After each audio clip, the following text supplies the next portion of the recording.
Hi, it's Chris Castaldo. I'm at the Undiscovered Equity Conference with Paul McGinn, the CEO of CIG Wireless, symbol CIGW. Paul, welcome to the show. Thank you for having us. All right. Paul, you've got a great company.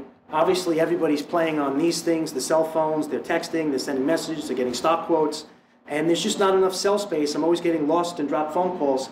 You have a company that can help give us better cell reception. And tell us about your tower company. Tower company is based here in the United States, operate in all 52 states, if you would, across the board. We are the smallest of the publicly traded tower companies, but we plan on growing rapidly through acquisitions and new constructions, and we service all wireless carriers throughout both of the cellular industry and radio, TV, and any other types of backhaul necessary. Okay. And speaking of the other three large tower companies, you have SBA Communications, you have Crown, and you have American Tower. You've had a very impressive resume. Do you want to elaborate on that? Sure. I started out in the business way back with SBA when SBA was a site acquisition firm, and grew that company working with Steve Bernstein, who started SBA, and I left there in 2002 and started my own tower company based up in Boston. Grew that company to about 250 towers, and then sold it to in 2006 as a very positive move. So, tower industry has been very kind to me throughout. It's a business that people got to realize it's a real estate business predominantly. It is not a technical business at all. Okay, it's a much needed service. We need more cell towers out there. We're going from 3G, we're going to 4G. You've been head of acquisitions for one of the largest tower companies in the United States of America. They seem to be focusing their growth abroad. There's also some level 2 and level 3 tower companies. I mean, the big companies have 20, 30,000 towers, 50,000 towers. Could you talk about the education or the demographic of the tier 2 and the tier 3 tower companies? Sure. There's tier 2 tower companies are very large in nature as well. They range anywhere from 1,000 to 7,000 towers. Those folks are privately funded mainly by large hedge funds and controlled by those funds. The level 3 tower group is where CIG finds itself. It is the only publicly traded tower company in that space. And again, those peer group 3, as I call them, are all funded by mainly equity shops who are limited in their size to grow their companies by the size of ultimately the fund that's the equity shop that's funding the portfolio company. In that group, peer 3, it also has a lack of access to real quality amount of debt. Mm-hmm. And I guess with the problem with the small hedge funds out there, they have redemptions, and if they need to cash out of positions, so they may not be able to grow to the opulent size, get to above 1,000 towers, which would be the next level up. Yeah, that's the problem with the level 3 group tower owners. They're usually the hedge funds or the equity shops that have funded these companies have a return analysis of every 3, 5, or 7 years. So these companies can never really get size because they need to return their equity and the profit back to the equity shops and play. And that's the difference where CIG can fit in, where we are a long-term holder of the assets going forward. All right. Well, CIG is in really a wonderful space. You know, some people might feel they've missed the boat with the cell tower growth and the expansion. A lot of the cell tower stocks have done remarkably well over the last decade. And some people might say, is it too late to get involved, or is this just the beginning? It's really just the beginning. You know, as you pointed out in the very beginning, your iPhone, your iPads are driving the data usage tremendously. There's also a lot of other products that everything today we all want wireless. So I give an analogy like, you know, in the GM cars you have the OnStar button, you push and it gives you directions. All of that has to be done wirelessly, and it's on a tower at some point. You know, your wireless home electric meter that's being read today no longer needs someone to go around and read the meters. The smart meters? Smart meters are done. They're backhauled by a tower itself. Mm-hmm. So, you know, put that analogy going through the pipeline industry in Texas, if you would, all the oil wells and the pipelines are being wirelessly monitored by a tower. Okay. Your business is a little bit different than other industries on Wall Street. which are not really driven by earnings. You're analyzed more on cash flow. You've got 100 towers right now. Can you tell us about your position of cash flow? Are you cash flow neutral, cash flow positive? Are you about the break-even point? Where are you in your life cycle? Yeah, we're about a break-even point at this point. The towers are traded on tower cash flow, what it throws off in that equation. The key factor of a tower industry here is we have a young portfolio, only 1.8 tenants per tower. Our towers can handle 4 tenants on average. So we have a huge potential of growth left. We still have over 50% of additional tenants we can add to the existing portfolio.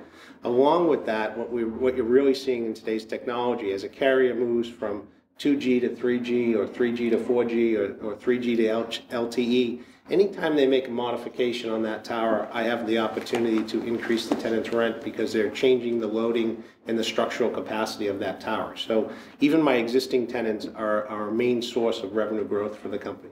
All right. What's a tower lease generally look like? Are these 10-year leases, 20-year leases?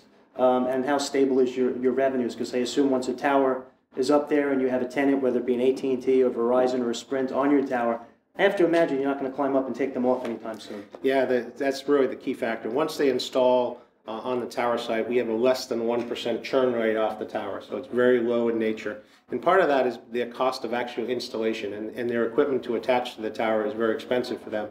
And once they integrate a tower into their system, into their network, to remove that tower from the network would have an effect on probably 5 to 7 other sites. So they really just can't move one site. They would have to move 5 or 7, and that would be a substantial amount of money. So. Okay. We recognize that you're going to be a very capital intensive. You have a lot of assets. You have a lot of steel being constructed on the new towers. You also are making acquisitions on existing towers. Can you tell us about your finances? We know you just got a nice line of credit for $150 million from Macquarie. There's a certain blend of ratio that you need with equity, so you'll be raising some capital. Do you want to talk about that a little bit? Yeah, the ideal thing, the tower industry, because it's infrastructure related, it needs a tremendous amount of capital to build up and provide the necessary infrastructure so the carriers can attach. The line of credit we received from Macquarie was $150 million. And it really was designed for me to handle all of my 2013 acquisition plans. It does require a combination of debt and equity. So we are continually looking to raise equity on a going forward basis. The company, any of the tower companies that you see, the big 3, if you would, all on an annualized basis usually have to raise $500 million, the big 3, every year. Every single year for expansion. You're going to be mixing new towers with purchasing existing towers or groups of towers. What's the cost differential between building a new tower from scratch or maybe acquire a tower or a group of tower? Yeah, your best long-term asset is a newly built tower that you self-develop. It's your lowest cost of equity and lowest cost of debt, if you would. However, the problem is that you can't get scalability quickly enough. The zoning requirements in most municipalities can run anywhere from a short period of time would be 6 months to as much as 3 years. So to go out and construct 1,000 new towers would take a company probably 5 to 7 years to do that. All right, and we're at an investment conference, and we'd like to make money immediately. And obviously, today's investors they don't have as much patience as they probably should. But you've got this line of credit for $150 million. You're going to blend in an equity investment there so you can draw down your full line. You've got 100 towers now. You've just acquired Texas Tower down in Florida, and they have 20 or so towers. We acquired a transaction called Towers of Texas. They were actually based in Texas and Oklahoma. There was 19 towers that we did along with the closing of the Macquarie facility. Mm-hmm. And what kind of cash flow did they throw off, and what was the cost of that acquisition? They threw off for just under $200,000 worth of cash flow, and the acquisition was $3.5 million. But that portfolio was a unique portfolio where it involved both existing tenants and we call them developmental towers, which are towers that only have less than one tenant, or in the future is all in the adding of new tenants on that portfolio. Paul, as we speak right now, CIGW has 100 towers. The $150 million credit line with some equity to draw down could probably help you grow to approximately 500 towers. What does that mean to the cash flow of CIGW at 500 towers, and where do you go from there? Yeah, the real plan here is to use that credit facility to, like I said, when we put it into place, it's designed to carry all the 2013 acquisition plan. So that would really get us to 550 towers by the end of 2013. It would get me in a cash flow situation of $15 million of tower cash flow on a run rate basis. So it really takes the company into a whole nother level. And part of that level is once we reach around 350 to 400 towers, we'll be able to securitize those assets, which will greatly reduce our interest coverage, and the net result will be a better bottom line. Okay. Your cost of capital goes down with more towers, more assets, more securitization. Yeah, it really goes almost in half. Okay, well that's exciting. With this low interest rates environment, you've got a fire underneath you to get this going as quick as possible. Yeah, we're looking forward to it. I think timing is of crucial to acquire portfolios that will get us into that securitization market. All right, your stock is approximately $5, symbol CIGW. You've got about 20 million shares outstanding. Do you have any convertible shares out there, or any financing that gets converted, which could be adding some dilution? There's only one small conversion out there. It's a small $850,000 convertible. The balance is all straight common stock at this point. Okay, and they get convertible at $3 to... They convert at $3. Okay, so everything is... There's no cheap stock out there at 50 cents. There's no cheap stock. Everything that's out there is converted, with the exception of this one transaction. Okay, and I know it might be too soon. Do you have a goal? I mean, some companies want to say, I want to grow to 1,000 or 2,000 or 5,000. Do you want to be the next SBA, or is there an exit strategy in mind? Now, the goal is to keep it public and keep growing it. So the 5-year business plan gets us to around 3,200 towers if we continue to grow as rapidly as we had hoped. All right. Well, I know it's difficult to forecast stock price, but there's a financial model here. You were at SBA, you acquired their first tower, you had proceeded to acquire an additional 3,500 towers while you were at SBA. So this is definitely not your first rodeo. You're a veteran of the industry. You're very, very well known. Financially speaking, where might that put you at 3,500 towers or 3,200 towers with your 5-year game plan?